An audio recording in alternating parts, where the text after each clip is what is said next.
ಒಂದು ಗ್ರಾಮದಲ್ಲಿ ಅರ್ಜುನ್ ಎಂಬ ಹುಡುಗನಿದ್ದನು.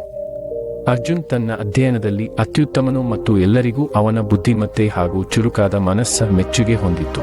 ಆದರೆ ಅರ್ಜುನ್ಗೆ ಒಂದು ದೊಡ್ಡ ದುರ್ಬಲತೆ ಇತ್ತು. ಅವನ ಕಾಲವನ್ನು ಸೂಕ್ತವಾಗಿ ಬಳಸಲಿಲ್ಲ. ಅವನ ದಿನಗಳು ಸ್ನೇಹಿತರೊಂದಿಗೆ ಆಟವಾಡಲು, ಫೋನ್ನಲ್ಲಿ ಆಟವಾಡಲು ಮತ್ತು ಅರ್ಥವಿಲ್ಲದ ಚರ್ಚೆಗಳಲ್ಲಿ ಕಳೆಯುತ್ತವೆ. ಅವನ ತಂದೆ ತಾಯಿಗಳು ಹಲವಾರು ಬಾರಿ ಅವನಿಗೆ ಕಾಲದ ಮೌಲ್ಯವನ್ನು ವಿವರಿಸಲು ಪ್ರಯತ್ನಿಸಿದರು, ಆದರೆ ಅರ್ಜುನ್ ಕಾಲವು ಎಷ್ಟು ಅಮೂಲ್ಯವೆಂದು ಅರ್ಥ ಮಾಡಿಕೊಳ್ಳಲಿಲ್ಲ. ಅವನಿಗೆ ಸದಾ ಯೋಚನೆಯಾಗುತ್ತಿತ್ತು, ನನಗೆ ಸಾಕಷ್ಟು ಕಾಲವಿದೆ, ನಾನು ಎಲ್ಲವನ್ನೂ ನಂತರ ಮಾಡುತ್ತೇನೆ, ಈಗ ನನಗೆ ಜೀವನವನ್ನು ಆನಂದಿಸೋಣ. ಒಂದು ದಿನ ಶಾಲೆಯಲ್ಲಿ ವಾರ್ಷಿಕ ಪರೀಕ್ಷೆಯ ಫಲಿತಾಂಶಗಳನ್ನು ಪ್ರಕಟಿಸಲಾಯಿತು. ಅರ್ಜುನ್ ಈ ಬಾರಿಗೆ ಸರಾಸರಿ ಅಂಕಗಳನ್ನು ನಿರೀಕ್ಷೆಗಿಂತ ಕಡಿಮೆಯಾಗಿ ಪಡೆದನು.